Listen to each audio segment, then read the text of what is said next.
Good morning, everyone. Thank you for joining us on episode 108 of Blowback, Exposing Imperial Decline. I have got my co-host, Ian Cummer, with us. We have two special guests. Our other co-hosts are still refusing to join us. I think in time they will return, but for right now, they're both on assignment. So we have Max Parry from Baltimore and Slava from Chicago. Thank you guys for joining us very much. Today we titled our episode 108, The Future of America. So, it's a pretty general, broad title, and we can go in many directions. Do we want to maybe just first start off going around the current events that have really taken place since our Friday episode? I know there's been a few surprises that we haven't discussed on the program. Max was suggesting before the show the political situation in France, the electoral situation in Germany. We have some current events in Ukraine going on. But I'm going to throw it to Ian, and he's gonna take the ball and he's gonna slam dunk it. Where are we going to start, Ian? Well, Max was talking about France specifically, and there was apparently some new developments that I wasn't privy to.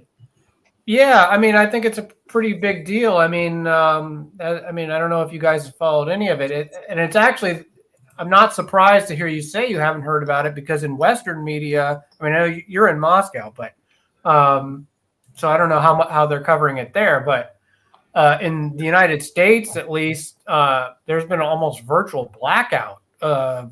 You can find stuff in Reuters and AP and those kind of places, but it's not being discussed anywhere near as much as it should be, which is, Macron foolishly called that snap election, where, yes, they were able to, through this Popular Front, marginalize Le Pen and the National Rally, but he essentially lost his majority, and they're supposed to be naming, he's supposed to be naming a prime minister from the Popular Front, and he's refusing to do so. So he's essentially, consolidating power and not recognizing the election that he called, which by all accounts was legitimate, and that. I guess now I just saw the commenter say the word impeachment. Yeah, they're moving. I guess now they're finally taking steps towards trying to impeach Macron, but it's just such, blatant. This is the pretext that that the United States and NATO always use to go around the world. These contested election scenarios, and this one isn't even contested, but this sort of political crisis where Maduro or Poroshenko, whoever it is always named a dictator, and that's used as justification to start meddling in their affairs and so on and so forth. But yeah, Macron is basically ignoring the plebiscite that he called, and he's not naming Mélenchon or anybody else prime minister. So people are up in arms, and I guess now they're taking steps to impeach him. But it's a pretty significant development, and I think when you couple that with the fact that there's this left-wing gain in France on the one hand, and then in Germany you had the Alternative for Deutschland party do very, very well in the elections in Germany. So there's a real signs that the EU is kind of fracturing everywhere, and then when you see something like what took place in Turkey with these, which is a NATO country, seeing these U.S. soldiers get attacked in the street by, these Turkish civilians telling them to get out of their country. It just seems like everywhere there's splintering going on, and you got Turkey threatening to join BRICS, even though it's a NATO country, and I just see everywhere just political crisis growing. And if a country like France were to have someone like Mélenchon as prime minister and say they were to potentially leave NATO, they've done it before under de Gaulle. It's it's not entirely unprecedented. That threatens to throw a spoke in the wheel of all these imperial projects they have going on right now, like the Ukraine quagmire, the support for the genocide in Palestine, and the expansion of NATO on Russia's borders, and so on and so forth. So there's a lot of things brewing here. So if they do impeach Macron, I mean, all the U.S. would have to do would be just to recognize him as the legitimate, leader. Or make Juan Guaido the president of France. Or the Belarusian opposition. What's her name? Svetlana Tihanovskaya, Yeah. something like that, right? Yeah. She's the European Guaido. Yes. Yes, the girl who came and ate cookies with Joe Biden. I actually remember that when she visited Washington. Victoria Nuland. And yes, his cookies again. I remember she just walked out of her interview with Joe Biden, and reporters asked her how it went. She said, well, there were cookies. It was like the first words out of her mouth, but there were cookies. Made by Victoria Nuland. Yes, I kind of envy her. It's not. She's an easy person to make happy. Clearly, I want to highlight the hypocrisy with which the U.S. throws the term democracy around, right? And so we have so many, we attack democracy everywhere, and yet we use democracy as the excuse for attacking democracy. And then, we ourselves here don't even have democracy because nobody voted, Kamala as one of the, the two candidates that we get to pick for president. But yeah, no, so much hypocrisy. So which one of those? So let's talk about the AFD. In the United States, they are, or in the Western media, they're always libeled as far right, or I don't know if libeled is the term, but they're accused of being far right. And then I've heard some pushback on that that's not a fair description. You guys, they're part of this slick optical rebranding of the far right, even to the point where, a lot of these right-wing populist parties, in the past have been, the silver lining about them has been that they're anti-NATO, they're anti-EU, and hold some kind of, anti-establishment positions. But like Giorgia Meloni in Italy, the Sweden Democrats, what's the one in Flanders that wants the Dutch-speaking part of Belgium to secede from and form an independent Flemish state. A lot of these parties, Le Pen in France especially, they started out as anti-NATO and anti-EU, but in order to gain more ground in European Parliament, they've abandoned those positions. I mean, Nigel Farage is another one. Like UKIP was for Brexit, very anti-NATO, but now all of a sudden he's doing the opposite number. So these people are really insincere in their political commitments. And Meloni is now Ursula von der Leyen's little pet. I mean, it's just so. Yeah, I mean, I don't think that the people who voted I wouldn't be surprised if the people who voted for the AFD aren't going to be disappointed when they don't follow through on any of their policies, apart from maybe, some of the anti-immigrant scapegoating and demonization of refugees and things like that. That's probably the one thing that they will follow through on. But any of the anti-NATO EU stuff, they just completely cower in order to gain political ground. So it is a significant development, but I don't really think that, just like Meloni, the AFD, gaining ground is really a threat to, say, the potential breakup of NATO. Otherwise, they would be doing a lot more to try and stop them, like they're doing in France with somebody like Mélenchon. That's a much more legitimate prospect of a European country pulling out of the Atlantic Alliance. No, there's an old Jimmy Stewart movie. That's very famous. Mr. Smith Goes to Washington. I don't know if any of you have seen it. Frank Capra, yeah. Yes. I think that's in general true, that as a politician or as an aspiring politician, a person can have all sorts of radical ideas, but then when he is actually elected into the system, then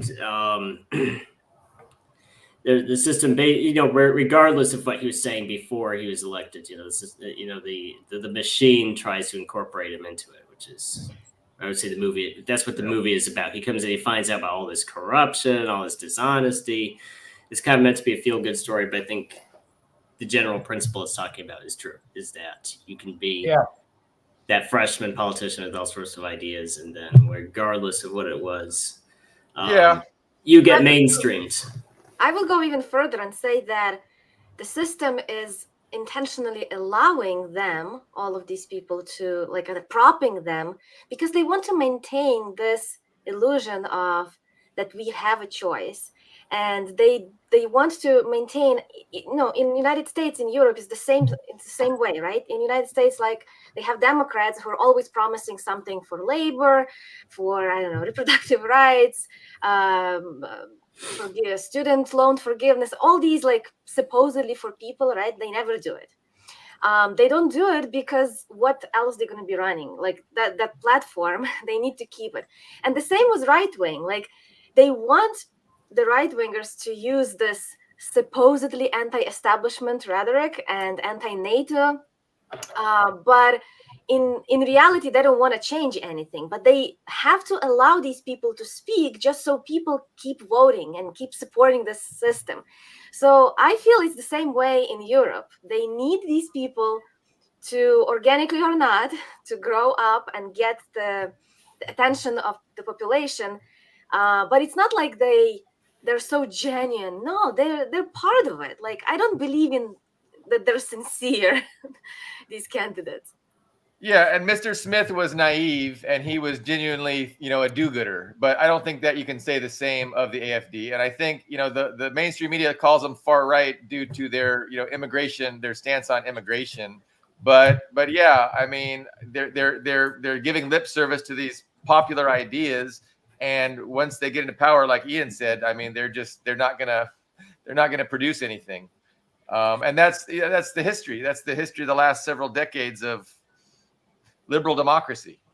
Well, I would say, that Overton window of what far right even means has shifted so much. I mean, look at the people, with Europe, I don't really know if these are, I don't know enough about European politics to say if these are far right or not. I just know there is that latent separatism in many different European countries. Is that Americans don't really know too much about, it's okay, there's Spain with Catalonia, there's the United Kingdom, there's this, it seems like a lot of these countries have, it's not a unified continent like the marketing says. You look at these countries closely, you see there's somebody who's unhappy about some war in the 17th century and they want to be a separate republic or whatever. It's very confusing for Americans like me. But when you go, look at the people they accuse, at least, or specifically in American politics, look at these people they accuse of being far right, Tucker Carlson. I mean, if you go back, not even very far, if you go back to 2000 or the 1990s, he would be he'd be such a mainstream Republican. It would be boring, his father is, that big voice of America person. I mean, there's really nothing special about Tucker Carlson. It's the same thing with most of these conservative and right-wing types in American politics they accuse of being far right. 10 years ago, 15 years ago, they wouldn't even be significant. They wouldn't even stand out from the crowd. But the narrative has shifted so much. Yeah, now if you're against open borders, you're far right. And there's a ton of people who are disagreeing with the Democrats' policy of open borders because it's silly. It doesn't make any sense. You know, Well, all countries also, the must left have in borders. general used to be the left in general in the United States. I mean, it depends on what your reasons are for being, against open borders. I mean, if it's because of fear mongering about immigrants, that's one thing. But if it's about, I mean, like I remember a few years ago there was this article that came out by this journalist named Angela Nagel, who she wrote an article that I thought was, I didn't agree with everything in it, but it was pretty thoughtful. It was called "The Left Case Against Open Borders," and she was talking about how certain immigration policies of unrestricted immigration, that is, were supported by actually the Koch brothers and all these big right-wing, GOP mega donors, because it's a source of cheap exploitative labor. Mhm. And she was simply pointing out that, like in the 90s, the U.S. left, the Western left, was very anti-globalization, and that, they were pointing out how, these awful trade deals, coincided with these immigration policies. And, of course, people completely built this straw man, and she was relentlessly attacked as like a bigot. And even though the whole point of the article was about how, you know, the right is, kind of captured the thing that the left once stood for in regards to globalization, which is the harm that it does to workers in the United States. I mean, it does. It's not to say that it's the only cause of wages stagnating in the United States. I mean, wages haven't risen since the 70s, really, but it's a contributing factor to, yes, wages remaining low, or the ruling class's justification for keeping them low is because they have, it's why they go abroad with their imperialist foreign policy that displaces refugees, and then those refugees come in as an even lower tier to exploit and do jobs that U.S. workers aren't going to do. So and of course that that gets exploited by people like Donald Trump, and he's even doing it now, saying like immigrants are coming in and they're taking black jobs and stuff like that. I mean, Yeah, I actually wrote a similar article probably last year, I think, sometime last year. I called it "Why Marxists Are Pro-Immigrants but Against Open Borders." mhm. And I used a similar argument in there that it's silly to be pro-open borders, as Democrats are proposing it, of course, right? We're all internationalists. It would be awesome to live with no borders, but in current reality of life, borders are needed. And all socialist countries have borders and protect them. DPRK, China, right? Soviet Union was protecting their borders. They're not just like opening and saying, yeah, everyone just come in, invade us. Mm-hmm. The situation is in the United States is of course different. We're an imperialist country, and we are the reason why people are coming, right?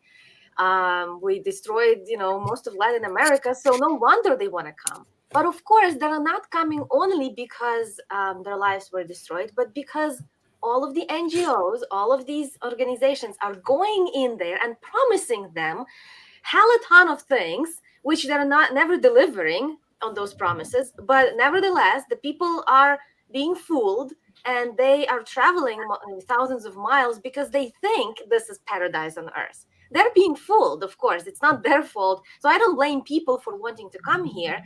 But the way that things are operated right now at the border is not good, neither for the immigrants nor for American workers, right? Both sides are being hurt by these immigration policies. So like, if you want to let people in, great, make it in such a way that it's not going to hurt American workers, and the people who you're letting in are going to be taken care of. But if you're not processing them, like people just walk in, they're not going to have any paperwork done, they can't apply for healthcare or whatever, right? The Republicans, of course, are screaming and yelling and saying, oh, they're just getting $10,000 each and they're getting all the healthcare. Those are lies. We all know. Yeah. I'm an immigrant myself. I know how hard it is to get all your paperwork done. It's a nightmare. It's so hard. So there's tons of people, coming in and living undocumented and having hard life because of these crazy policies that Democrats are pushing. So, like, I understand why American citizens, those who were born here, complaining, because if you want to give healthcare, give it to everyone, right? Why are you only cherry picking? So these complaints, these grievances are legitimate. We have Well, to listen to people. Well, even Bernie Sanders, before he sold out, I mean, one thing I respect about him is that he was willing to take minority opinions that were not popular with left-leaning and liberal-leaning people, which is why I was, I kind of often call myself a recovering Bernie bro. Like it's and he did surprise a lot of people, saying that he was in favor of a strict border policy, because the things that he has historically advocated for, like Medicare for all and universal basic income, all this stuff, they don't work if you have an infinite number of people. If you have a social welfare state like what Bernie Sanders advocates for, there's a finite amount of resources that you can have. It can't no country in the world can afford to give healthcare to everybody, the whole world.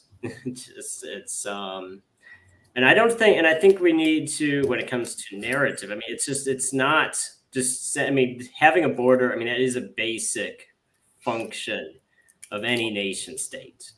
Whether you're left or right wing, saying as long as a state exists, a border is a basic function of the state. And there's no obligation to be responsible for people outside of the borders, besides their own citizens. There's no obligation to do it. I mean, yes, it's good, it's humanitarian, it's good to think about those things, but there isn't an obligation to. So I really don't like the trend of just shaming you. Well, you're literally like Adolf Hitler if you don't want to let Well, him. also, why is the priority never? The priority is never. These people should not have to flee these countries that they're leaving. The people that are always, this liberal virtue signaling about let them in. It's like I never hear those same people talking about how, like, why is Hillary Clinton backing a coup in Honduras to overthrow Manuel Zelaya? That these people have to leave in the first place. I'm pretty sure if you ask them, they probably don't want to leave their homes. I mean, my mother's an ESL teacher and she works with refugees. I mean, these people shouldn't have to leave where they are from. I mean, they're coming here because they're desperate and they're going to be exploited. And, it's just the priority is never about, curtailing, U.S. foreign policy and also our economic policy that's displacing these people to begin with, or let alone the wars. I mean, and that's the whole problem with this, bifurcation or binary between the two. What the conservatives and liberals are arguing is you got the one side that is at least talking about, scaling back, U.S. endless wars, but then they have, they want to demonize immigrants and have this, beef up border patrol and all that. But then you have the opposite where it's like, let's have these open borders so endless refugees can come in, but let's, keep maintaining these regime change wars that are displacing people all over the world. And it's just both of them. I reject both of them because they're both coincide with one another. They're using immigrants as political footballs. That's all they're doing. And these poor people, they come here and they have to sleep in tents with children in the middle of winter in Chicago. Like, we had all public parks filled with tents last winter, and people were sleeping in there with children. It's terrible. I mean, I'm sure you know how cold winters are in Chicago. It's crazy. Yeah. Even now, I was driving the other day on Lakeshore Drive, which is the highway right next to the Lake Michigan, and I saw a ton of tents over there still. So, I mean, right now it's summer, the end of summer, it's still warm, but what are they going to do in winter? So this problem wasn't fixed last winter, and I doubt it's going to be fixed this winter, because they don't care about actual well-being of those people. They just want to maintain this picture. Oh, we're so good, we're pro-immigrants, please welcome everyone. But they're not doing anything for those immigrants. And that's the sad reality of America. The Well, Democrats are trying to run away from the whole open borders things, because that's the allegation of the Republicans, and it's really polling bad for the Democrats. So the Democrats are really trying to change the subject off of immigration. They want to talk about abortion. But I mean, is there really who is open borders really something that's being promoted by either of the political parties? I mean, it's the accusation is the Democrats are promoting that, but then in reality, their policies aren't quite open borders. But yeah, I mean, Biden had to adopt stricter immigration policies recently. they were getting killed, and the numbers have gone down, because they know that it's such a crisis for them, and it will be such a huge factor in the upcoming election. But who knows if it's actually going to translate to, I mean, if they do win, I don't know if that's, I mean, seems like I saw you saying that you thought the fix was in, then it's pretty guaranteed that Kamala is going to win. But either way, it is a huge factor, even not with the presidential election, but with states especially. I mean, who gets elected? I think they started kind of curbing down on open borders, because these, I'm sure you've heard, these governors, Republican governors of like Texas, Florida, they started loading these immigrants on buses and sending them into blue states, like Illinois, for example, where I live, in Chicago, New York, and other places. They even, who was that that sent a bus to Martha Vineyards? I don't remember who did it, but that was like a big scandal. Remember that? Yeah. And they were like, no, we don't want these people here. Well, I thought you're welcoming them, no? I mean, that is like that, using them literally as footballs. I mean, that's them being treated as footballs and being passed back and forth. It's poor people. I feel so bad, because I know how hard it is to come to another country and go through this assimilation, adaptation process. And when you're being used, it's just terrible. It's so bad. And they are being used, right? They're being used to lower wages across the board. They're being used to do these jobs that nobody else would do, and they're being exploited. They're making a lot of money for certain people. So the issue is, I mean, Billy Bob raised the question of, is either party really open borders? I would say the answer is actually yes, both are, because we have an open border now, and you need to make it not an open border requires changing the funding and logistics. So for several years I worked with some guys in the California counter-drug program, in the California state counter-drug program. And, they'll tell you, it's like, even in California, it's worse in other states, like in Texas. But, it's even there. You've got, I mean, you can actually go across the border. There's actually, I mean, the cartels actually once in a while almost literally annex territory. They'll set up a drug grow, and it's pretty scary. Like, so there have been cases where hikers, like just out in the boonies in California, will accidentally come across one of these territories controlled by the Mexican drug cartels, and they'll literally, they'll stop you at gunpoint. They'll take your driver's licenses from you and say, okay, we know where you live. If you tell anybody that we're here, we'll come and kill you. We'll kill your whole family.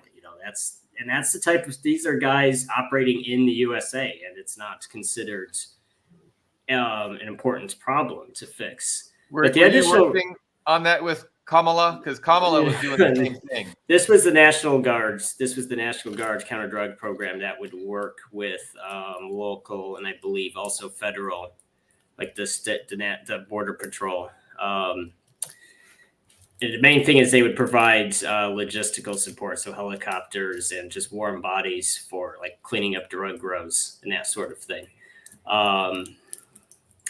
The main thing is that it would require both inward and outward policy change. Because yes, it's true, if these caravans of people going up just knew they would be turned away, that would be some dissuasion. But the other half of the problem is the fact is that it's the sanctions that are causing so many problems in these countries. Like I was watching a video yesterday. It was actually Trump, good old Trump, Mr. We're going to clean up the border Trump.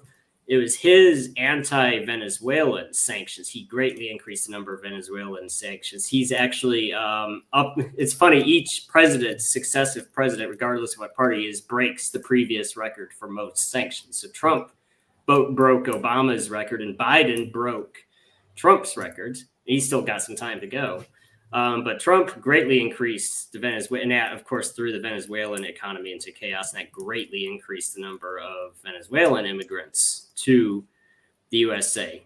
But I also want to address this issue that, I think part of what maybe makes immigrants appealing to leftists, and I kind of see this in the comments, like, well, they're the proletariat. Well, here's the thing. They're not. If you have a guy who's like, what, I love Mexico, or I love Venezuela, or whatever country he's from, he's like, I love this country, I'm going to fight for it. Even though it's got these internal corrupt criminals and politicians, it's got these external threats like the USA's sanctions and CIA meddling. He was like, I'm going to fight for this country. Well, he's obviously not going to leave the country. The people who leave those countries and come here, they're going to be more likely to be pro-intervention. I don't think that's rocket science. If you like your country, you'll probably still be there. Yes, there's individuals who are, the generation is not true for, but if you look at how they vote, Cuban expats are against the post-revolutionary regime in Cuba. They would like it to go back to, I guess, so you could own slaves still. And it's true for any country. You get the most, you don't get, I don't know where this idea came from, that's the people who come to the USA are the revolutionaries who want to fix their, it's like, no, that's, yes, it's just because you found one guy from Mexico who's like that doesn't mean the bourgeois. I would say the two largest groups of people. And it's kind of funny, even in Russia, like you'll get into taxis and the taxi driver will talk to you. Like, it's amazing. Like I've run into at least 3 or 4 of them. It's like, there are guys who either have been to America or tried to get to America and were denied a green card. So they went to the second best place for them. If you can't get to the USA or the Schengen zone, you go to Russia. It's not because and it's interesting. It's like, it's not because they like Russia or they like Russians. It's just because that was the place they could get to make a buck, which is understandable. I'm not saying it's not understandable. It's completely understandable. Doesn't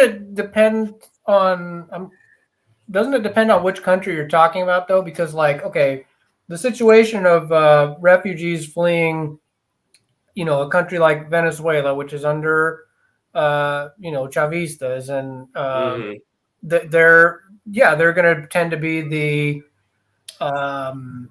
conservative, pro-U.S., like the Gusanos from Cuba. I think it depends who it is. If you're and that's a good question. I would say if you're a middle class or an upper class educated person, and you just don't, and I think that's really who the sanctions are targeting too. Yes, it sucks for plumbers and guys who, do gardening, but I think the people sanctions really are meant to hurt the most are those people who depend the most on external investment, external communications. We're talking like doctors, engineers, IT professionals. I think those are the guys who sanctions target, and they're the ones who are going to, they're going to be like, well, yeah, my country's screwed up. I wish that, the country I fled would just do what the USA wants.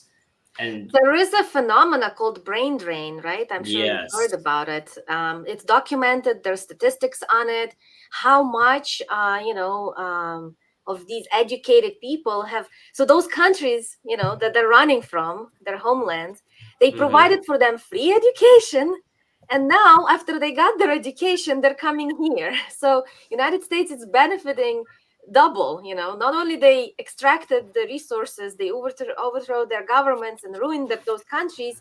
Now they're getting their best people because the most educated people are going to come here. They don't want to stay there because the country is in ruins. So now they're coming here, and the United States is exploiting them even further. It's just terrible. It's a geniusly diabolical strategy for the imperialists, because it's win-win. If they can win the hearts and the minds of these middle class, doctors and IT professionals turn them against socialism because they don't have a lot of opportunities. Whereas in the United States, there's tons of opportunities, and the United States can exploit the education that was, they didn't have to pay for. It's diabolical. Yeah. I guess what I was saying, I just think it's important to make a distinction. Like, okay, like, like the refugee, like as far as the political character of the immigrants that are coming here, like obviously, there's like more than one group. There's more than one category. Absolutely. Yeah, because like refugees like fleeing, like the coup I mentioned in Honduras, where a left wing president was overthrown and they put in this, U.S. comprador, pro U.S. comprador. Obviously, those people are not going to be, or like in any of these people fleeing, these countries where the U.S. Was backing dictators against left-wing guerrillas like in the 80s or whatever, most of those people aren't necessarily going to be like, GOP voters like these Venezuelans and Cubans that are coming to Miami and so on. So it's just a bizarre, and of course I think it's of course beneficial to, the socialist light or whatever you want to call them, I don't understand why it's become such a leftist banner, just, open borders. It's almost like I can't get Americans to agree with my views, so I'm going to just get new people who do agree with me. It's just, it's not. Who are actually usually religious and socially conservative and are like, oh God, what are you trying to force on me? Yeah, it's funny that there's also elements of racism in all of this too. You never hear Americans complaining about Ukrainian refugees, do you? We get very few. I mean, there's a ton of them here in Chicago where I am. Like there's hundreds of thousands of Ukrainians, especially in the last 2 years, of course. Lots of them have came here and nobody's complaining. Everybody's like, yes, please welcome. They're giving them all kinds of help. But these people are actually in their majority Trump supporters. They're voting Republican. They're like, okay, I came, now close the door. Nobody else should come. And they're hating on other immigrants. Most Ukrainians I know here, they hate, like they're racist in their core. They hate all the people from Latin America, Black people. They're like completely against it, and it's understandable. These people are the ones who are supporting the Slava. Ukraine is a liberal democracy. Ukrainians can't be racist. That can't be true. Yeah, I mean, it was pretty funny you mentioned that, because when I moved to Baltimore, there's this company in this Brooklyn-based company. I'm not going to say what their name is, but they're very good. They provide very good moving services, but they're based in Brighton Beach. They're like mostly Ukrainians and Russians and Central Asians. But I kind of like, after they moved all my stuff and they did a great job, I was kind of feeling them out politically. And of course they were like vehemently anti-Putin. That they were talking about how he was evil incarnate. But then they also were like made sure to know that like they're like, oh yeah, we've only been living here a few years, but we're not like those Black and Hispanic immigrants. We're hardworking. I mean, it was very the racism was like so out in the open. So I'm not trying to paint with a broad brush and say that all Ukrainian immigrants are like that. Of course not. But it is there's I'm not surprised to hear that. And yes, it's definitely a huge problem. I mean, even when the war started, or not started, but when it really escalated in 2022, there were all those stories about the way that Blacks who were trapped in Ukraine were having a hard time getting out of there, and Indians, yes, Ukrainians were getting prioritized over them. Yeah, and diaspora plays a role in it too, because the core of Ukrainian diaspora here in the United States are the former, those Nazis who escaped after World War II or during or before, right? And therefore, they were always highly nationalistic, and they were like against other people. They had that Nazi mentality, and they taught their kids to be the same way. Yeah, those Banderites. So now the new people who have been coming, the new Ukrainian immigrants, right? They come in, and where do they go? They go where diaspora is. They go to Ukrainian churches, stores, restaurants, right? They start working with these older immigrants, right, who have been here for decades, and so they adopt this hatredism of other immigrants, of things, and they become just like that. So I remember when I came. For some miracle, I avoided the Ukrainian village in Chicago. I ended up in actually Indian diaspora region, and so I wasn't working with the Ukrainians, and occasionally I would interact with some Ukrainians, and I was so surprised the way they were thinking. But then later, of course, I learned why that was happening. I learned the history of Ukrainian diaspora, and I'm like, oh, that's why. Good thing I didn't ended up among them, because most likely they would influence me, and I would have a harder time becoming Marxist for sure. Well, about that, the diaspora. So there was an Iranian movie I saw 4 or 5 years ago. It's called what's it called? The English title is Damascus Under Fire. So it's about the Syrian civil war, and that's it's about these Iranian pilots who get mixed up in this terrorist attack in Syria. And one of the a very direct accusation that movie makes is that's the most extreme, the most radical people in ISIS are actually from the diaspora. They're actually these people who went to Western, they were normal people before they left the Middle East, but then they go to Western countries, mix in with those churches, or mosques, those communities, those diaspora communities, and that's where they get radicalized. And then they come back to their home countries as terrorists and extremists. And I think it's probably something similar with Ukrainians and Russians. That's why I keep hearing, it's like, when did Ukrainians and Russians start not liking each other? It's like, well, and that's what people tell me, is that it really started in the 90s, and it didn't start in Ukraine or Russia. It started in the USA, started in the diaspora. So they come here, or I should say to the USA, get radicalized with these ideas that, Ukraine there's that. And actually, I went to Armenia a couple of years ago, to Yerevan, their capital. And you could see that when you go to the Armenian Genocide Museum, when you go to these different historical sites, you'll see the encouragement of ethnic hatred is coming from these NGOs that are funded by the diaspora in the USA. It was really interesting.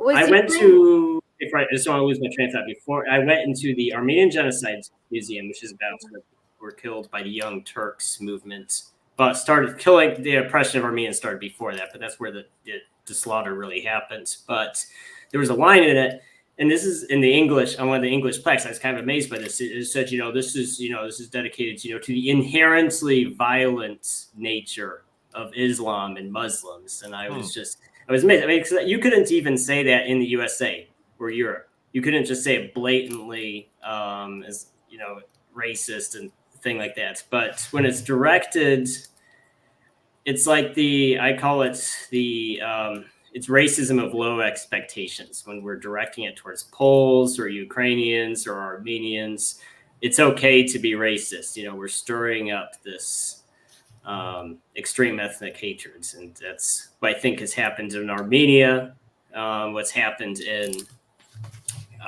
Ukraine, the Baltic states. You see a lot of examples.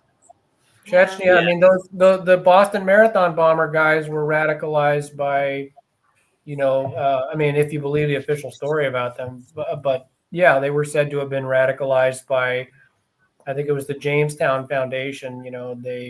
The older brother had attended, conferences or whatever, and then came back and was, supposedly carried out that plot. But yeah, it's a Brzezinski, actually, a lot of that was his strategy for undermining Russia, was to foment ethnic separatism and I mean, originally it was to take down the Soviet Union, and it was actually quite successful in many ways. But the same strategy has been continued to undermine Russia under Putin as well. The fomenting of ethnic conflicts and ethnic separatism. And I'm sorry, I have to respond to this comment. So this is from Dust. Imperialist immigration policy is class conscious. They import fascists and keep brown proletarians undocumented. So, I mean, are you saying brown people can't be fascists? White, fascists are white. I mean, a few of those mercenaries who got arrested in Ukraine look pretty brown to me. There were a couple Colombian guys who got arrested there. I mean, it's just it's a little racist itself that these little brown strawberry pickers, they're too dumb to be fascists. They're okay. They can be. I don't understand this mentality. I don't know if you can call the Persian diaspora white or brown. I'm not familiar with the terminology here, but I know my husband is from Iran. He's Persian, and their diaspora is filled with these people too, who are like pro-violent intervention, bombing Iran, getting rid of the Islamic government. They're like monarchists, the right-wing / monarchist in their most of them. The Shah, right? So yeah, they come. Fascists come in every color, but going back to diasporas, like I know as soon as the Soviet Union collapsed, these Ukrainians from Canada and from United States came back to Ukraine, Western Ukraine, and they formed the Congress of Ukrainian Nationalists in 1991. And the leader of that was a wife of the guy who was fighting along with Bandera, who was collaborating. So and he had met George H.W. Bush in the 80s. There's pictures of him at the White House with exactly, yeah.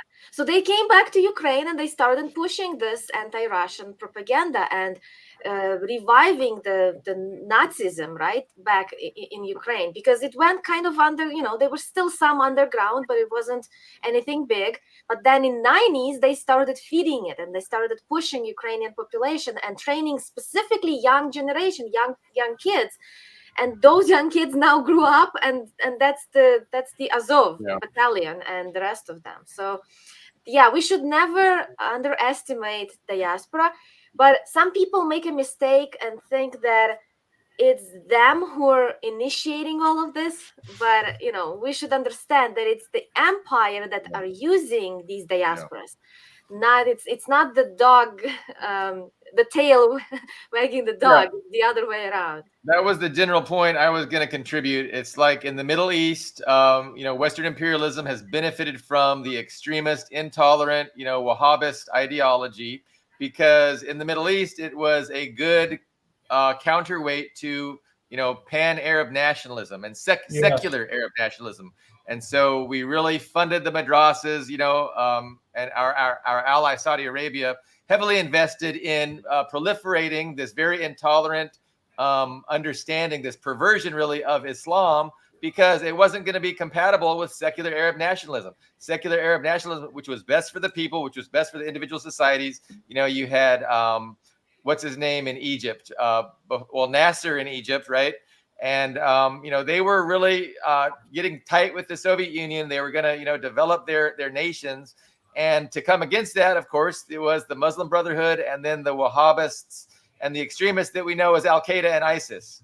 And then we have the narco terrorists in Central and South America that we work with to destabilize those countries and make sure they never get on their feet and never prosper. And then in Eastern Europe, it's the Nazis. And so the imperialism sees a very big benefit in controlling and enabling these extremist ideologies for their imperialist ends. And so, I mean, that's just what we're kind of talking about. That's the big picture that people need to be aware of. And yeah, it's not the tail wagging the dog. It's not the neo-Nazis just acting on their own behalf.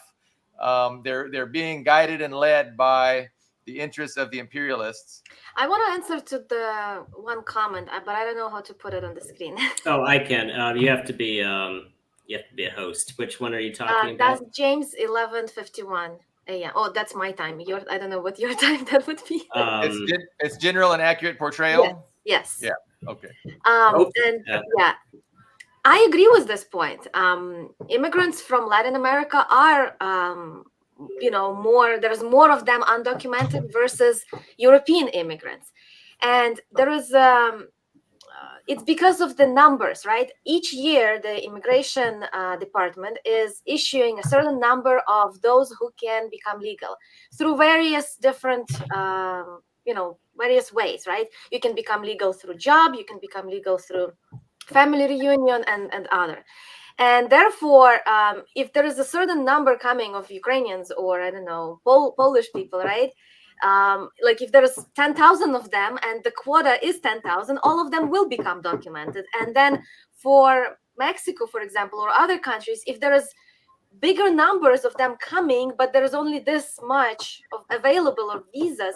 Like I was helping this one family just last week, family of Ukrainians, to do their paperwork of family reunion. It's the father sponsoring his son, who came here a few months ago, and their situation is not easy because the father is not citizen yet. He has a green card, and the son is over 21. So if the children are like under 21, they have a priority. If the person who's sponsoring is a citizen, then there is a priority. But then their situation is not a citizen and not over 21. Therefore, the wait time for them is like 6 years. So it's, in this case, if the person from other countries was applying and they had a similar situation, for them, the waiting time would be the same also. So yeah, it's just because of the numbers. As far as I know, I'm not, of course, an immigration officer or anything, but I have helped enough people to fill up the paperwork to kind of be familiar with how the system works. It's really hard to become documented, but it is possible if you kind of look into it. And what I have noticed, these diasporas that getting used by the empire for their propaganda, they get help, financial help to have all the resources possible to be able to help people fill up these I haven't NGOs and things any like that. People from other countries doing that, like from Latin America. I guess they're not getting help in that. There's an ease of access we have to consider too, because if you're from Vietnam or from Poland or basically from any country except the Americas, you can't swim. It's a very long swim, and you can't even get on a plane to the USA or any country without showing your passport and that you have a visa to get to that country. And and of course the immigration process, if there's even if they even suspect that you might be planning to immigrate and deliberately overstay your visa, they'll just deny your visas. Well, if you're already on the same continent as us, you can just walk. You can just walk to the USA. So there's an element of that. But there are, of course, Europeans also flying into Mexico and walking. Mm-hmm. I know it. But there's more steps. You need to buy a plane ticket. You can't be penniless. You have some reason, I think, and also, I want to mention, that's a good point to mention, because I see people on both sides. I've seen both Republicans and Democrats say it's just like, oh, well, these are very, you'll say stuff like, oh, Indians are very smart because all the Indian people I know are very well educated, or Chinese people I talk to are very well educated. Well, there's some confirmation bias in there as well, and also because if you're penniless, you're probably not going to be able to get to the USA. It's too many steps. Like you say, you have to buy a plane ticket. Even if you're trying to get here illegally, you have to get a plane ticket to Mexico or wherever. So there's, it's a different. I think it's true. You tend to get different kinds of immigrants depending on what country it's from, and how difficult it is to get to the USA. There's a lot of factors. So true. Consider. I was just having this conversation with one of my Ukrainian friends not so long ago.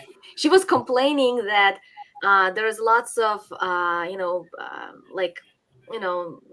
Black and brown people here who are poor, and the crime, of course, is higher. And specifically here in Chicago, we have like a racial division of the city. We have North Side and South Side, and South Side is famous for being high crime.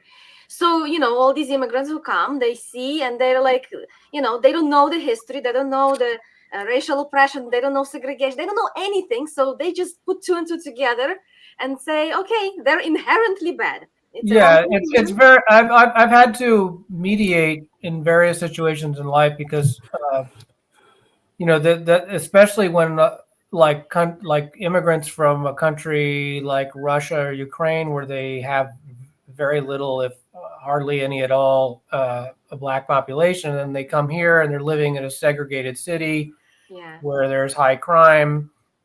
Yeah, they tend to fall easily prey into a bigoted mentality towards Black Americans because they don't understand the history. They don't understand. All they're seeing is just, and it's sort of, it's I tend to be sort of sympathetic because they're,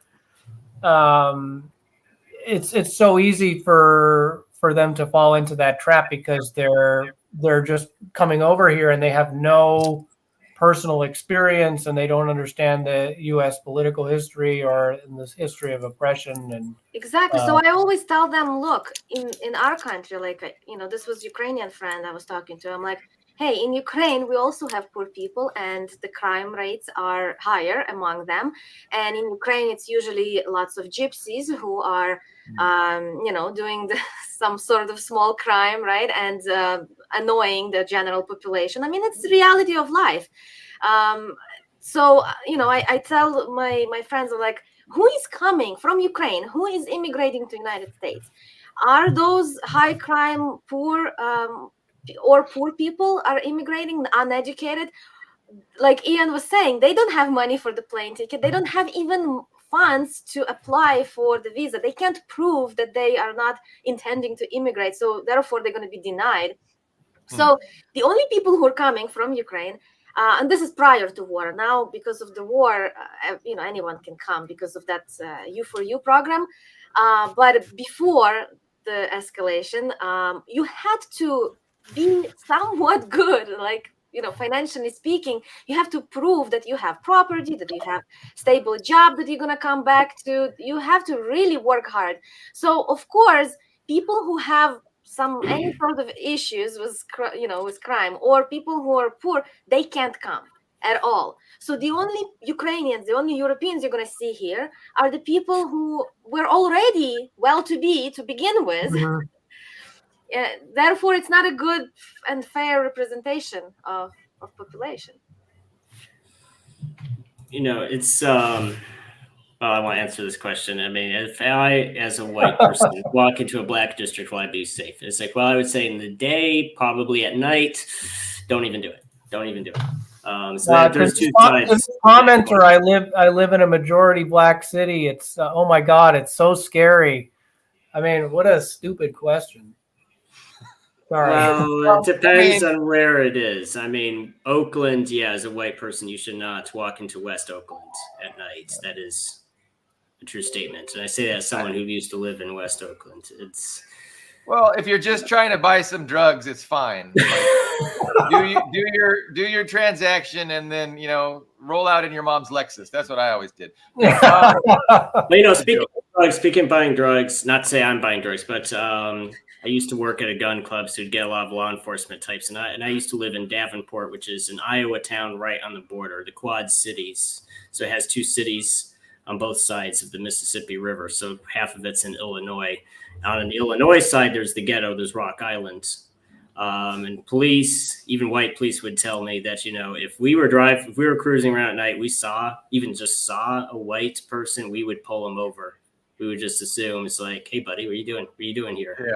Because let's be honest, if there's not a reason, there's 99% of the time not even a reason for him to be there unless he's buying drugs or else he's doing something. So I've got something to contribute here. I was watching a YouTube. Who was this guy? He got kicked off of CNN for being too pro-Palestine, and he's on Al Jazeera now.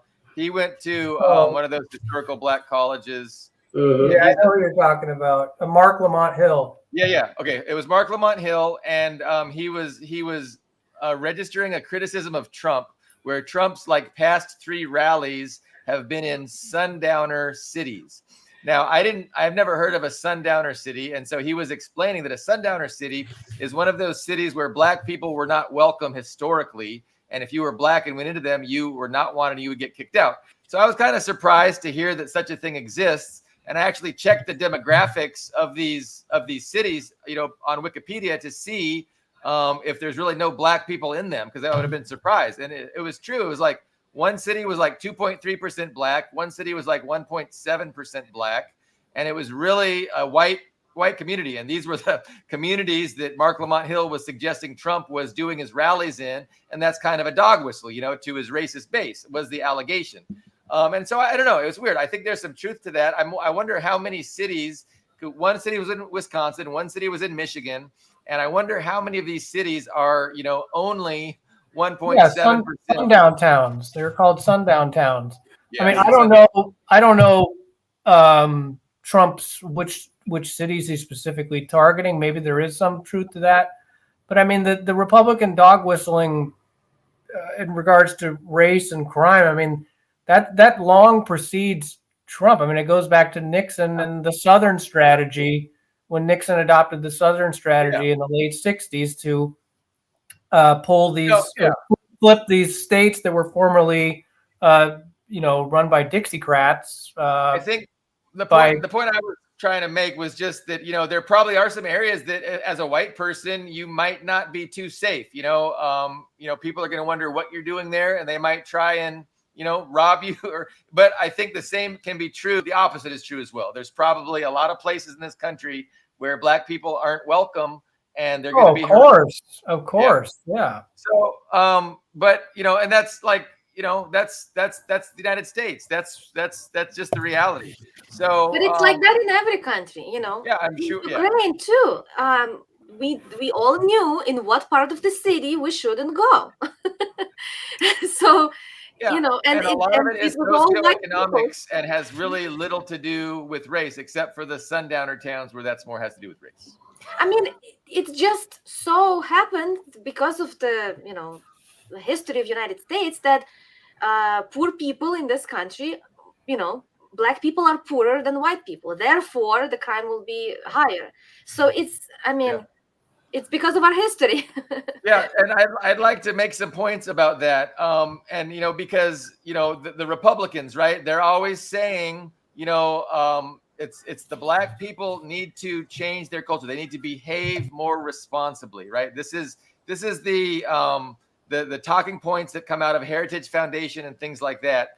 But the reality is that people who have less resources and less access to opportunity are just going to behave differently. But by and large, generally speaking, people that have access to opportunity and resources are going to behave differently than people that don't have as much access to resources and opportunity. And so to just without addressing that fact of they're in a totally different environment, which creates totally different priorities, totally different mindsets, without addressing the environment, you can't just expect people just to act different by shaming them into you behave more responsibly. So things like out of birth wedlock, right? Especially when you turn their neighborhoods into police states and you're not providing any kind of social services or help to them, and then you have this you flood their community with drugs, where you're criminalizing everything, and their neighborhoods are like occupation zones, and of course, you're going to have. I mean, they only have themselves to blame if they're so concerned about the high crime rates in these areas. It's like, it's because of your stupid fucking policies that you have this problem. So if you're afraid going into a Black neighborhood as a white person, it's like, no shit, Sherlock. Like, it's ridiculous. Well, people talk about European policing versus American policing, and I'll say as someone who's been in Russia a couple years, it's true. Russian police are very different from American police. They're not in armored vehicles with machine guns they're going into a war zone. That's true. However, I think there's a lot to be said to that. It'd be great to live in a society where you don't have police who are on a hair trigger. And well, and I also think it's a true statement that American police are a lot faster to shoot you than in most other countries, though. I don't think the people that is a fact, but I don't know if the activists who say this are prepared for a European mentality, though, because if you want the police to have lighter weapons and not to be so fast to shoot you, and Russia is one of those countries, it is one of those countries. The flip side of that, though, is if you so much as lay a finger on a cop, it doesn't matter what your excuse was. It doesn't matter, if you, and this happens to Americans, by the way. Americans go to, and it's not just Russia, like with that one guy, that one former Marine guy's name, I can't remember, who went to prison because he got drunk and punched a cop in Moscow. This happens in Japan all the time too. American tourists go to Japan and they drink too much. The cops stop them. They take a swing at the cops, and then they're very surprised to get a 7-year jail sentence. Be like, well, that's not fair. It wouldn't have happened in the USA. Well, it goes both ways. That's how they built a society where the police don't need machine guns. They just made it, a draconian offense to give the police any trouble. And I'm not, and I think that's valuable. I think it's great to live in a society where the police are just basically like your buddies, and you're not like you're just like I'll see them on the street, I'll see them in the metro, I'll see them, and I don't tense up like I do with American police. Even me as just a generic white dude, I don't tense up like I do with American police in the USA. However, I'm not sure that would go over so well. Like, if an American in America took a swing at a cop and they put him in jail for 10 years, would people be okay with that? I'm not sure they would. So that's just my 2 cents on the whole. Would the media even care? I mean, doesn't that already happen? I don't know. I assumed it happened. I mean, assaulting a police officer is... Well, it is, but it's a more serious deal in Europe. That is true. Like, you can compare. And it happens to America. That's probably the most common American tourist got in trouble type of situation in Europe. Swinging at the bobbies. Yeah. Yes, swinging at the bobbies. And also the other thing people don't realize too is they don't have body cams. European police will just beat the hell out of you if you do that too. In ways the police won't let. And I think that's also what they call extrajudicial punishment. You don't necessarily go to jail. The bobbies might just beat the hell out of you, and then. Well, the body cams have done little to nothing to deter any kind of police brutality. I mean, the guy that shot that woman in her kitchen in Illinois was wearing a body cam. It's not. It's pretty much a scam, like as far as being a deterrent to excessive use of force. And in the USA, I think it's a self-perpetuate. We're in a feedback loop. People resent the police more, so the police react to that, and then we react to the police. And the thing is, too, is just American cities are, even if you don't count the police, even not counting anything the police do, American cities are much worse than. I mean, you have to look at some of the worst, most failed states in the world before you find cities even comparable to the USA. Literal failed states where there's just drug cartels and open warfare with each other before you find anything even close to the murder rates that.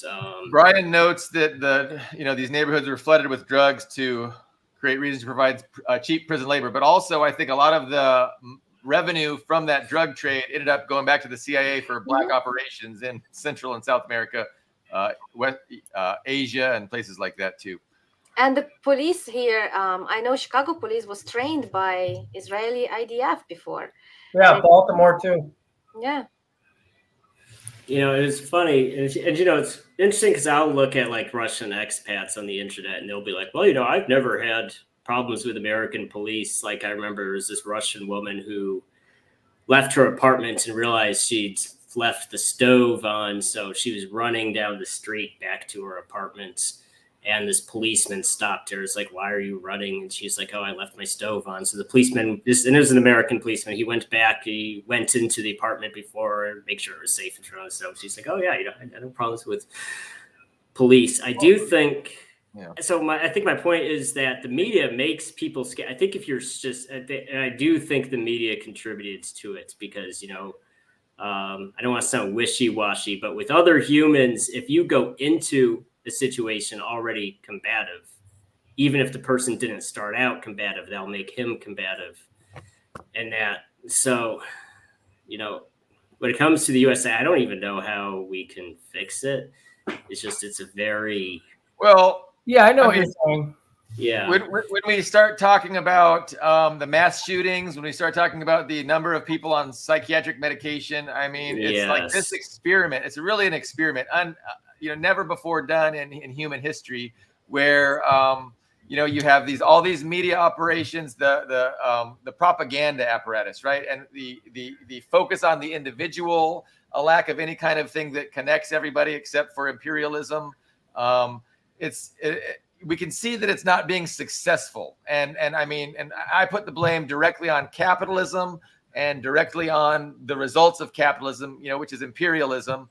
And then the interests of the ruling elite, just driving all these social realities. And just imagine, everybody is so unhappy here. Half the people are so unhappy that they got to take psychiatric medication just to not be miserable. What kind of a society? And then mass incarceration. Mass incarceration is the proof that we have failed as a society. But there's no discussion of that.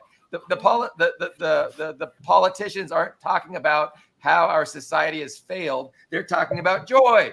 We're running on joy. That's it. You know what? And vote for us because we're about joy. And they're weird. You want to vote for the weirdos? Come on, get with. That's literally where our democracy is at. It is such an abomination. Now, the thing about the weird thing, they use it on the JD Vance, the right wing guys, but I'll see them. They use it on the left wing types too. And I've even had that. Even if I on a social media thread, I'll mention, well, what about the bombs to Palestine? And I'll see these guys oh, well, you're weird. That's weird. That's a weird thing to say. It's just it's an ad hominem. It's literally just an ad hominem attack to silence opposition, whether it's coming from the right or the left. It's advertising. It's avoiding policy, avoiding any kind of discussion about what should happen, and just on vibes and feels and advertising. It's tragic and pathetic that anybody believes that this could pass for democracy. But I wanted to go back a little to the police and mass shootings. Mm-hmm. I feel not only they're benefiting from having all these people on drugs, of course that's benefiting big pharma, but also they do want to disarm the population. I mean, it's obvious. So they're constantly talking about gun control here, right? And there's the Republicans are accusing Democrats of being communists. That's the communists. They want to take your guns away, and it's just so silly.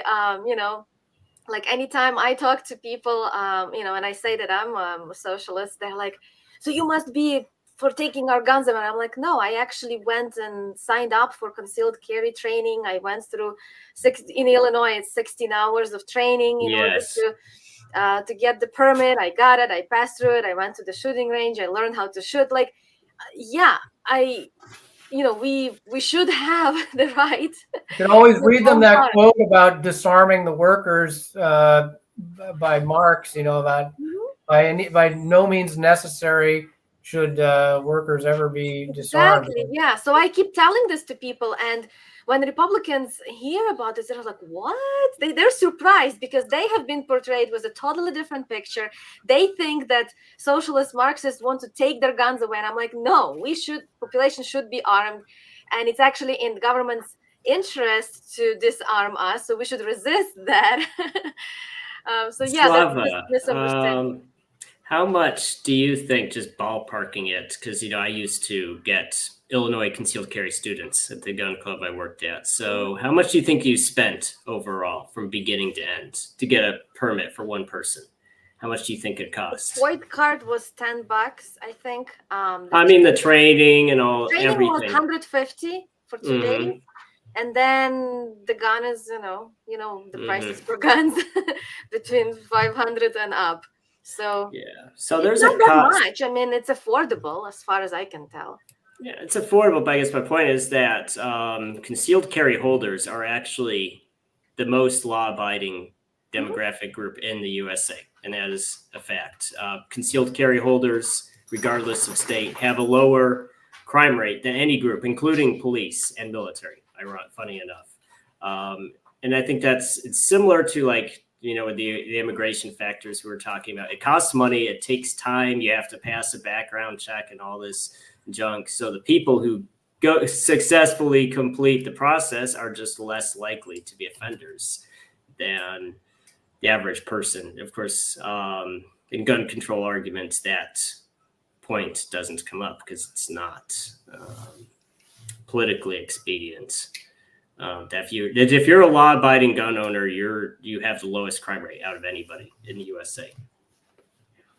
I think that's another political football, right? Gun control is another political football. Mm-hmm. They throw back and forth. The Democrats pretend they want to take away guns, and the Republicans, are say, "Hey, we support the Constitution." But there's no way they're ever gonna abolish the Second Amendment or confiscate everyone's guns. I mean, they do it in certain cities. Certain states are more prone to do it, but look at the racist history of gun control. It was really, when the Black Panthers were marching with guns on, you're in Sacramento, right? I think it was there. That was when, Ronald Reagan or whoever was the governor at the time implemented the blueprint for, what's used nationally by Republicans. Yeah, once the Black people started taking advantage of their rights, those rights got quickly rescinded. Max, you brought up Honduras a couple times, and you mentioned in 2009 Zelaya was couped, and it was supported by Obama, I think. And then they had the puppet in charge, and then they had an election in 2021, and Zelaya's wife won in a pretty big landslide. And now she's been in charge since then. But now I think they're working up another coup. So they're not happy with her. And it sounds like they're trying to figure out how to, get one of their puppets back in. But obviously the United States has a military base in Honduras. I mean, they kind of occupy them militarily. I had a coworker that was in the reserves that got deployed down there, and he said, on his deployment, he'd be going to the beach, the recreational beach, and bodies would just wash up on shore randomly. It was a crazy, really crazy. The narco terrorists just went wild under the U.S. puppet, and it was terrible for the society. And which is one of the reasons why socialism, the socialist, the Zelaya and his spouse, who's now the president. It's just it's way better for society than to have an imperialist puppet in charge. Well, that's why here in the United States, we, the socialists, the communists, we're anti-imperialists. We're always talking about how we should be fighting against the empire and stopping them from from going everywhere and trying to destroy all of these countries around the world. And to some people, all of the previous conflicts were clear, but for some reason, the current one that's happening in Ukraine, they made their own conclusion. They think Russia is also imperialist, and they're accusing Russia of all sins in the world, and they don't see it the same way as they see all other conflicts, and that the United States have been involved. But it's just like that. It's no different. The color revolution that happened in Ukraine is the same as they had everywhere else, the coup in 2014. So it's the same copy-paste technique method, and I hope eventually all people will open their eyes and see that for what it is. Got about 10 minutes before I need to let my dog out. I wanted to let Slava talk about her activities this weekend, but Max might have had something to say. Well, I was just going to say, you were talking about the narco-terrorism going down under both Zelayas. I mean, there's also, just to play devil's advocate, I was going to ask you what you thought about what was happening in Guatemala or El Salvador. I can't remember. There's this right-wing president there now that's built this massive prison complex where, they've really, really cracked down on the narco trafficking, presumably. But, he's also basically imprisoned thousands and thousands of innocent people in the process, because it's just been this total fascist police state, just basically imprisoning everybody. So of course, I guess it has been effective in, if you believe the numbers, in diminishing the narco terrorism, but it's also, had this other horrible downside where massive human rights violations, and I believe it's in Guatemala, but I think it's El Salvador, and I forget the guy's name, but it's El Salvador, and I think El Salvador did something about using Bitcoin as a national currency too, or something like that. Or maybe they created their own cryptocurrency. But I know Max Kaiser on the Kaiser Report, he's like a libertarian guy. He said that El Salvador is the new Mecca for U.S. expats, especially libertarians, that they're just moving there in droves, and it's really a society on the rise, and with a lot of prosperity going. So it's hard to know. It's hard to know. I remember Duterte was accused of doing some similar things. Yeah. With the crime problem in the Philippines, and he was accused of being an authoritarian and too heavy-handed. I don't have a really strong opinion. I just know that the Farabundo Marti politician that was in power before this guy, they were accused of, because they brokered deals, like peace deals with like a lot of the narco gangs, that they were accused of being too passive, or I don't know, too compromising with them. So I guess the reverse can also be true. And also, the narco thing, that's the slander that gets hurled at Evo Morales, and in Colombia and Venezuela and all these other places. So I'm not. Go ahead. I'm not really familiar with Latin American politics, of course, but after years of watching things happening, I just made the one conclusion for myself. Regardless of how the media is describing whichever politician, right wing, like left wing, it doesn't really matter. Just look at who United States is supporting and take the opposite side. That's my technique, has been always. That's a great rule of thumb. That is an excellent. You're going to be right almost all the time with that approach.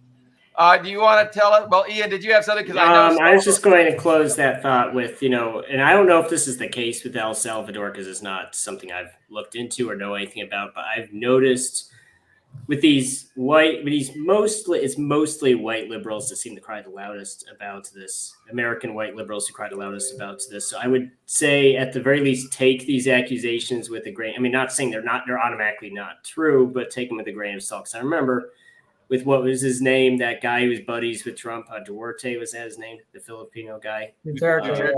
Yes. I remember it's the same thing with them. They're like, I remember I was this very stereotypical middle-aged white liberal guy I used to work with in Sacramento. And he was like, they're shooting children. Well, the children you're talking about are these teenage gang members who just murder people for fun. I mean, the reality is that these tough guy crackdowns on crime tend to be very populous, because let's be honest, if you go into a very dangerous, crime-ridden neighborhood and you just clear out everybody who's a gang member or looks like a gang member, shoot them, put them in prison, nobody in that neighborhood is going to be sad about it. Like, you could interview 100 people on the street afterwards. It's like, well, what do you think of the police coming through here and sweeping through all the gang? No one's going to be sad. No one's like, I think they were too hard on them. No one will say that. They'll be very happy that they took those people off the streets. So it's actually safe to leave your own house without being shaken down or shot.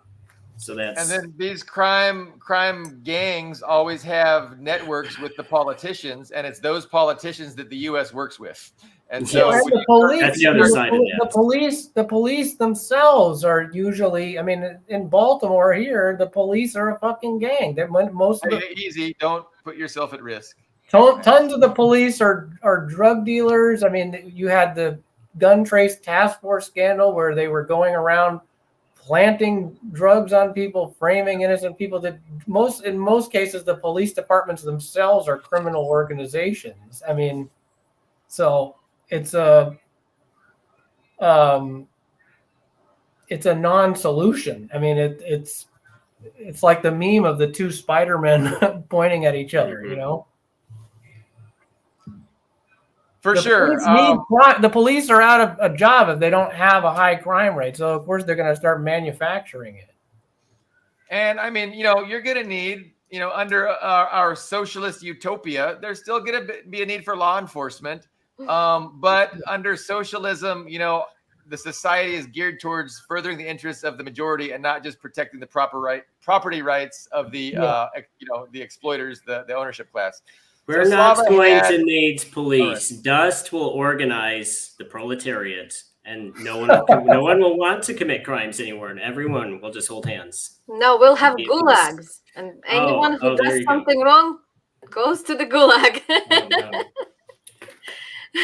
So the American Communist Party, newly formed a few weeks ago, they had a conference in Chicago. Is that right, Slava?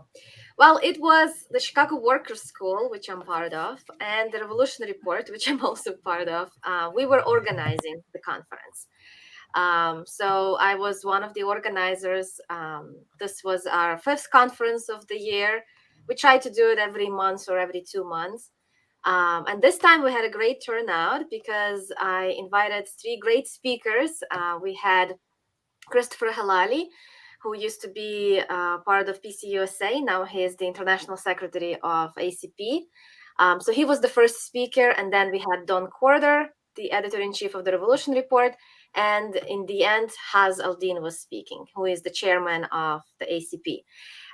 The conference was called Does Socialism Work?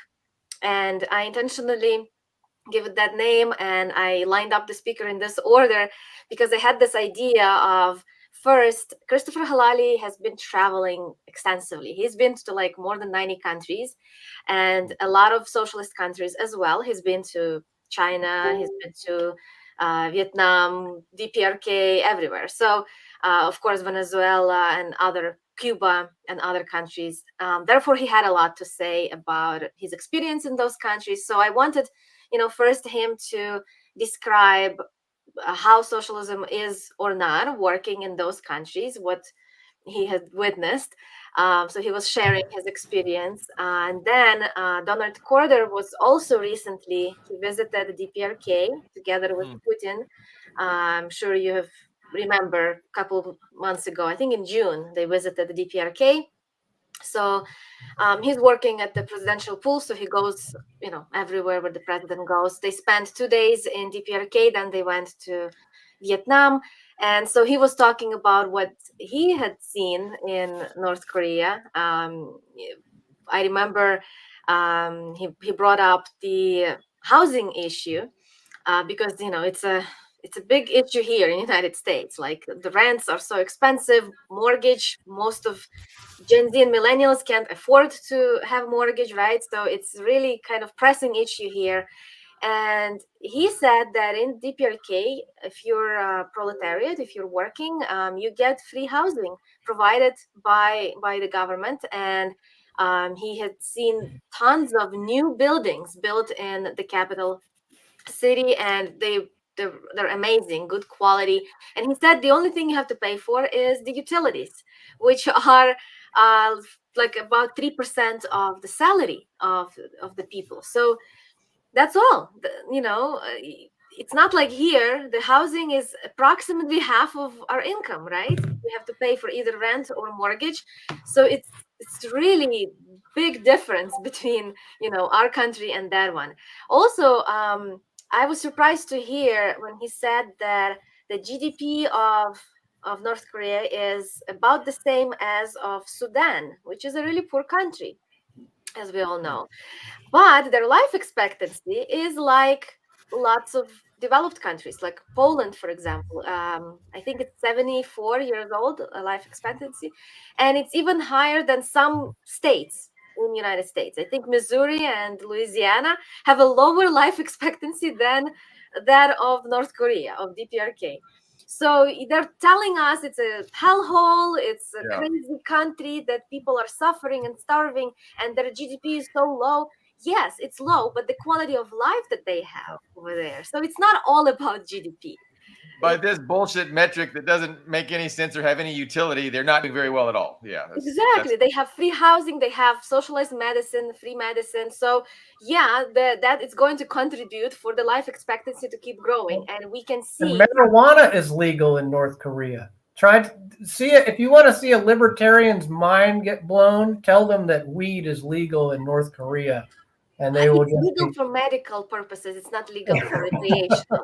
So there's still that difference. But Yeah, yeah. I know. I'm kidding. It's also a cultural thing. It's like it's hardly even prevalent there at all, but technically Exactly, it is illegal. because people are satisfied with the quality of life. When people are happy, they're taken care of, they have housing, they have health care, they're not going to be depressed and want to use the thing, right? So Yeah. yeah, I so mean, it is a good medicine because it does stimulate your appetite. A lot of illnesses and treatments for illnesses, decrease your appetite, and so you emaciate because you're just not. So it has medicinal purposes for sure. yeah. Also, Donald was talking about his experience in China. He visited many different cities, and he said it's like the country from the future. The infrastructure, the train system, everything. He's like, and this is, I mean, he lives in Moscow, so even after Moscow, he goes to China and he says, "Wow, it's much better." Even though we were familiar how great the Soviet infrastructure was, and it still serves Russia well even up to this day. All the Moscow metros are like museums, but it's still it's from that century, right? And China is building it now, so it's new technology, all updated and everything. So yeah, they were sharing their experience in those countries, lots of different details that I haven't even heard before.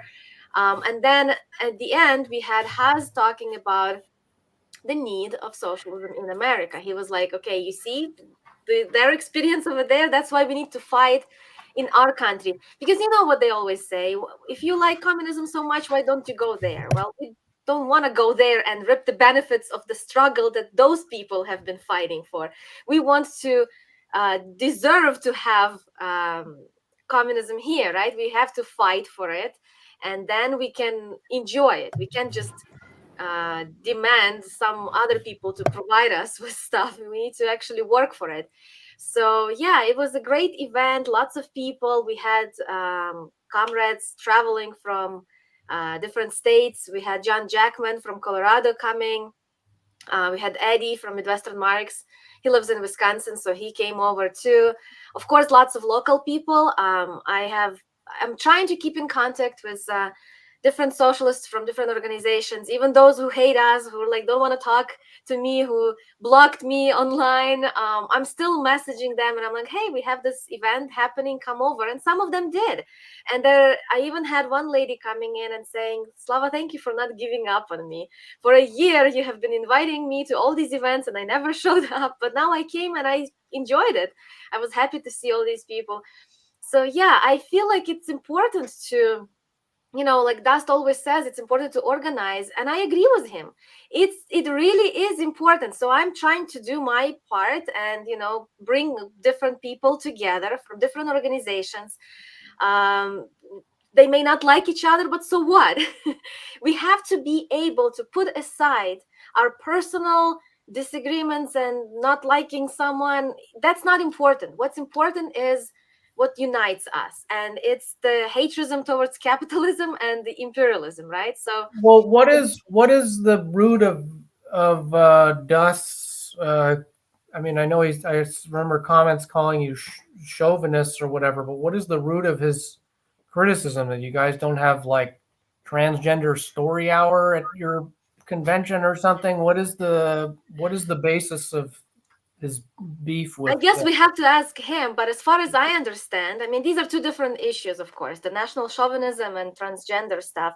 We're neither. We're not transphobes nor national chauvinists. I think what some people think as national chauvinists, they have a different, they misunderstand what it is. We should just go back to Lenin and see who he was calling national chauvinists. National chauvinists, the people like Kautsky, who are like ready to betray workers of the world, or the workers that are different from their own nation, for the sake of temporary benefit.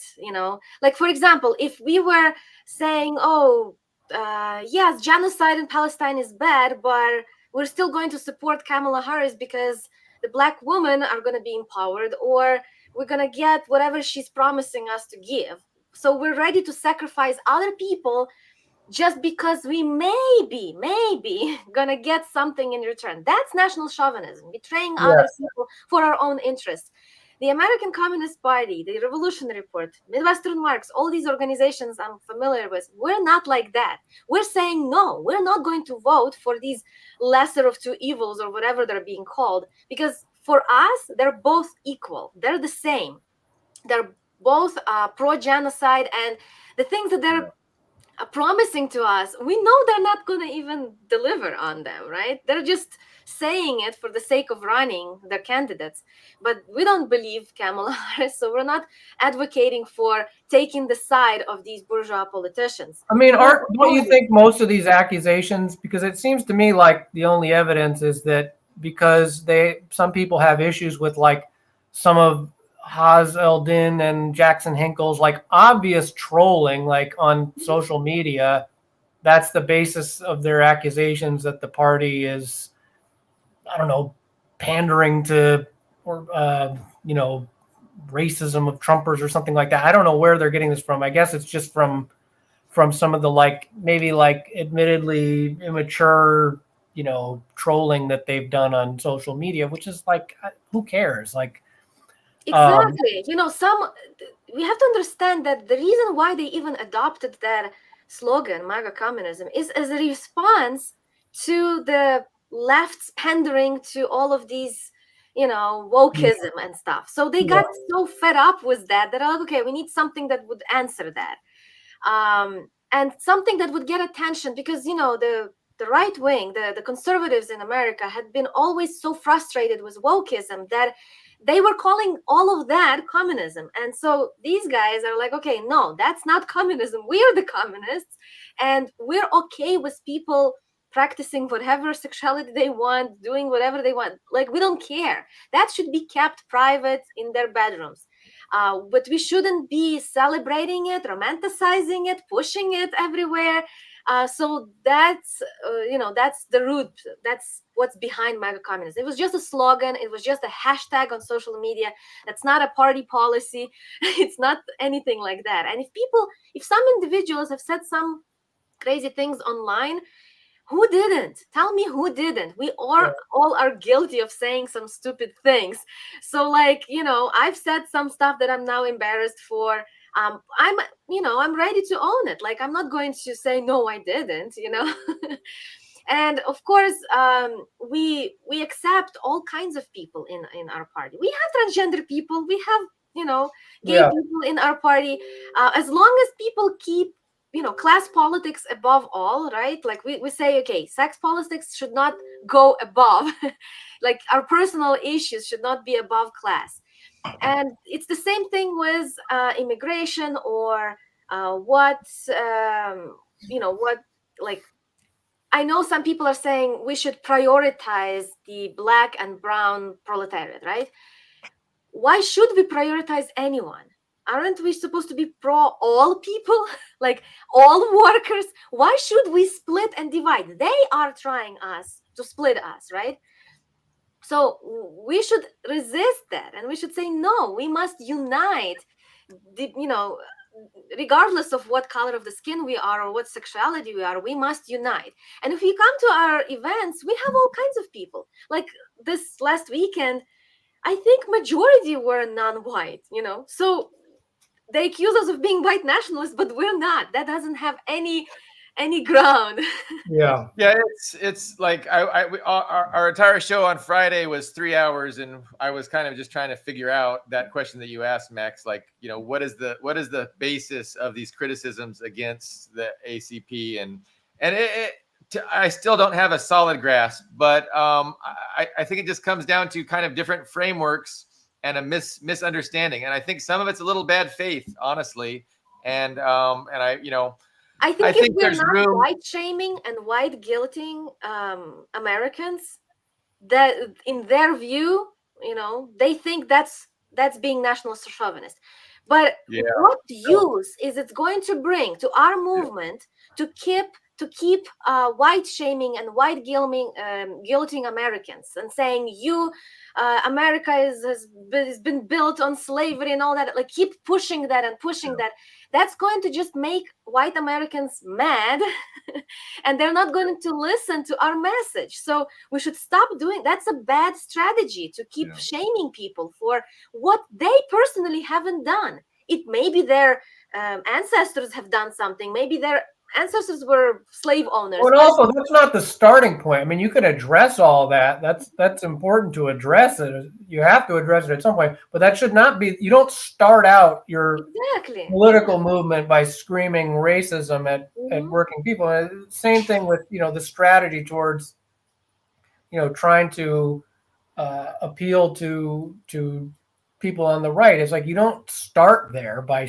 I mean, that's the whole problem with the left right now, is they're just screaming racism at Trump supporters or whomever it is on the right, or working class people in general, when they have a problem with, various policies that are impacting them economically. Is just, oh, well, you hate immigrants. It's like, even if that's a relevant factor, you don't begin at that point. It is an issue of strategy, and that's been the whole,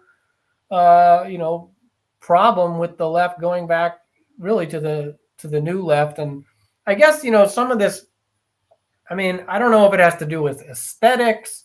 I mean, it's hard for me to, I mean, this guy is, every time I've seen him on the podcast, he's always driving his truck, so it can't be the aesthetic of I don't know. It just seems weird. Like, I don't get the nitpicking at the. I mean, so what if Haz al-Din has said some immature stuff? I mean, I just think it is bad faith. If we get to the bottom of all this, is we need to look what were the successful revolutions in other countries and how people were able to get to power, right? Were they able to do it by pandering to the most lumpen elements of the society? Or not, or the general population, the working class, the professionals, the people who pay taxes, right? You need to be able to deliver your message to all, right? Not just select one group, the most oppressed, the most poor. If you only focus your attention on them, then what about the rest of the population? You're going to make them hate you, and how are you going to be able to succeed? And we got into that, and he was accusing the ACP of having a narrow outreach, where the ACP thinks our outreach is broad, your outreach is narrow, and there's like this disagreement over who has the broad outreach and who has the narrow. But I mean, that's why I'm very sympathetic to the ACP, and I kind of disagree with Dust, because you've got to normalize this idea of communism. You got to educate the masses, the working class masses, the majority. You got to educate the majority on what communism isn't. Isn't Kamala Harris? But Kamala isn't a communist. But it's not even up for debate, though. I mean, how can you even it's a fact that the left in this country for decades has exclusively tailed to students, minorities. I mean, even proudly so. I mean, if you can, and what they have achieved, they say the priority is to protect these people who are vulnerable from attack from basically the majority. They're demonizing workers. They're talking about the majority of the population. That's the priority of the left. And that's who they cede leadership roles to. All these organizations across the board. It doesn't matter which one. So to call that into question is to just deny reality. That's what's going on. That might not be what Dust individually is doing, but if you look at every political party he's de facto defending, that is their strategy. That is what they do. Exactly. So our strategy is a little bit different. We want to be able to touch hearts of people from all stratas of society, both the students and the working class and the minorities, everybody. So when we do, so far we've done cleaning, right? We went on the rivers, beaches, we cleaned up, we did community events. So when there's like block party or any other community event, we participate, we help. We feed homeless, we deliver here in South Illinois. We have two guys in Carbondale, and they have delivered thousands of tick repellents to homeless population because there's a big problem with ticks over there, and so they spread the tick repellents because we don't want Lyme disease and stuff like that. So we do all kinds of things. Comrade from Colorado, John Jackman, they organized soup kitchen and they were feeding homeless. We're planning here in Chicago to do a winter jacket drive. We're going to collect winter jackets for the whole month of September. And then in October, we're going to go to those homeless, those tents on Lakeshore Drive, those migrants and homeless people, and we will give them winter jackets. I mean, we can't really provide housing for them. We're not rich, but at least something that we can do. So we're trying to do things that will benefit everyone from our society, not just homeless and students, but everyone. Families, who go on the beach and they want to have nice day and relax. We want them to be on a clean beach. So we're going there and we're cleaning it, right? And of course, we're just such a small numbers as of right now. The chapter here where I am, we're only 15 people, but little by little, if every week we do one thing, that's still better than doing nothing. So hopefully, as the time goes and our numbers grow, we will have a bigger impact, and people from different layers of society will be impacted positively by our actions. Which are dispelling the myths of communists as lazy freeloaders. I can't imagine a worse city to spend the winter in if you're homeless than Chicago. I mean, that's got to be brutal. Yeah. But I know about a half hour ago, Ian said he had 10 minutes, so he's sticking with us. Look at him. The dog has a lot to say. The dog's been barking at me. That's why I've been muted most of the time. But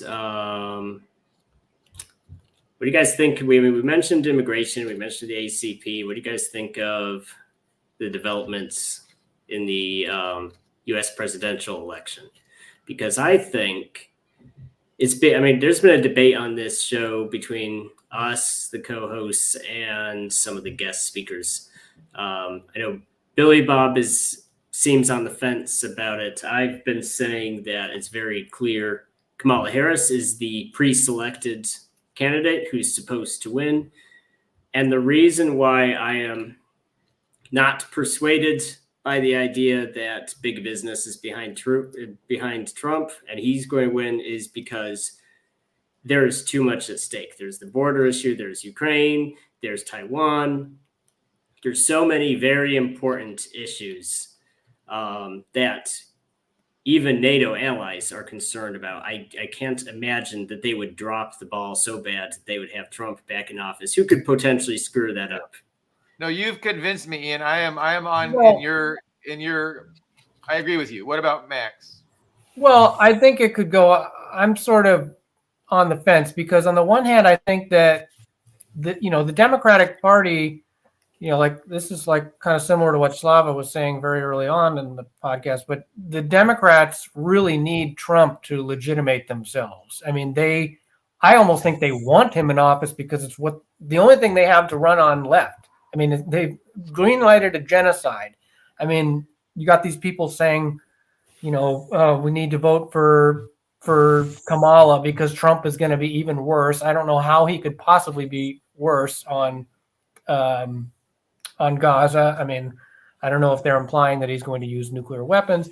And actually, I think you could argue the reverse because Trump at least says the quiet part out loud in the debate with Biden. If you remember when Biden was, delivering this apologism for Israel, saying that Hamas was the thing that was preventing a ceasefire. Trump went out and said, no, it's Israel. Israel doesn't want a ceasefire. They want to go in and annihilate all of them and finish the job.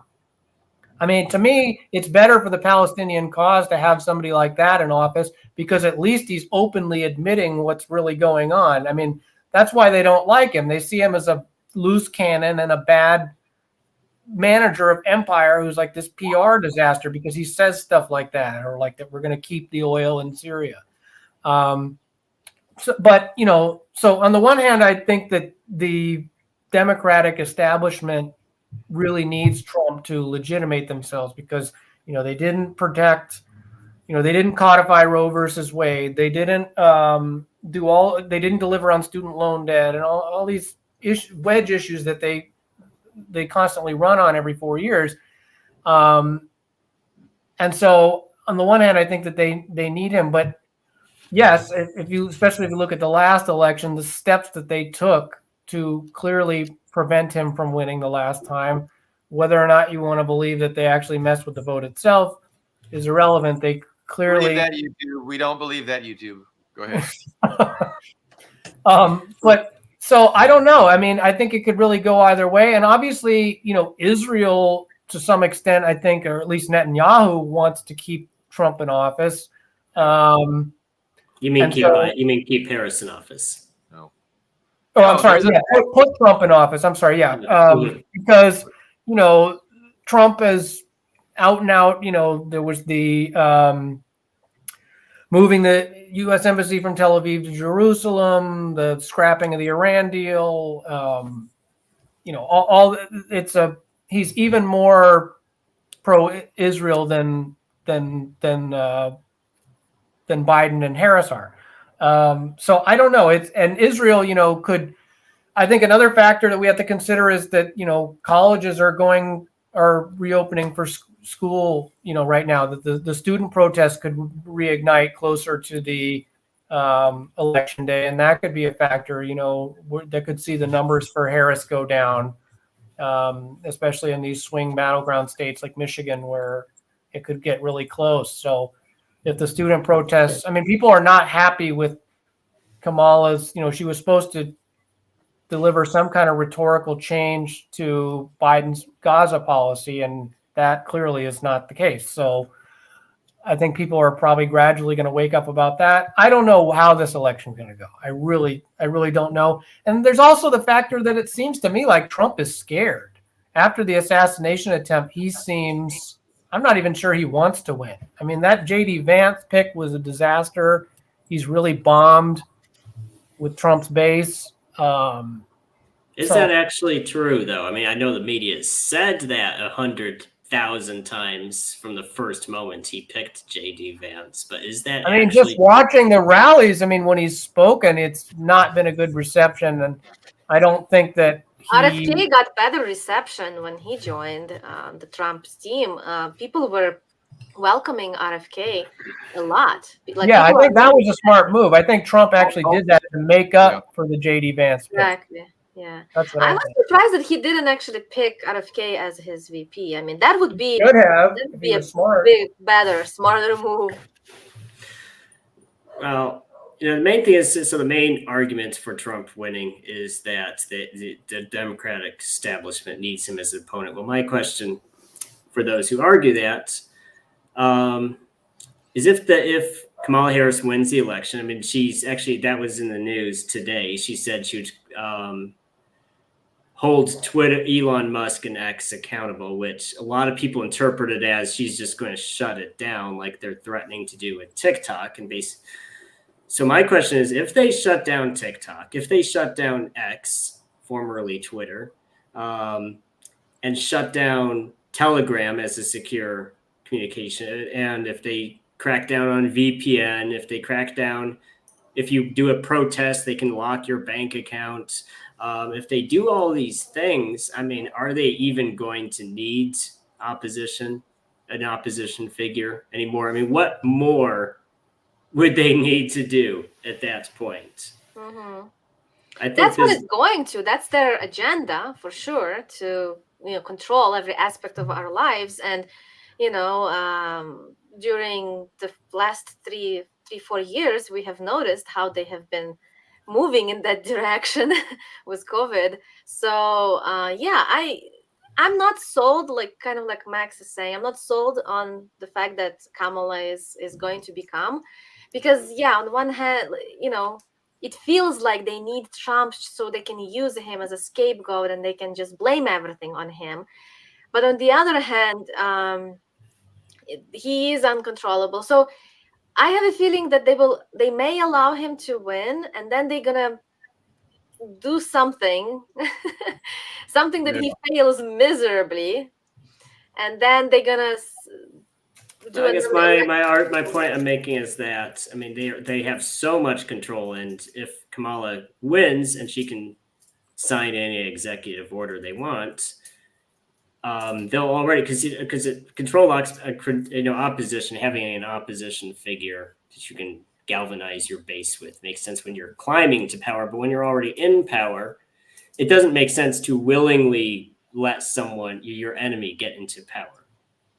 That's my point. But they're not really enemies. They're just. I mean, they shot at him. I think that counts as an enemy. I mean, I think when you try to assassinate someone, it could be all just because they want us to think they're enemies, Yeah. Could be all part of it. There are people who are saying it was fake assassination. It wasn't actually real.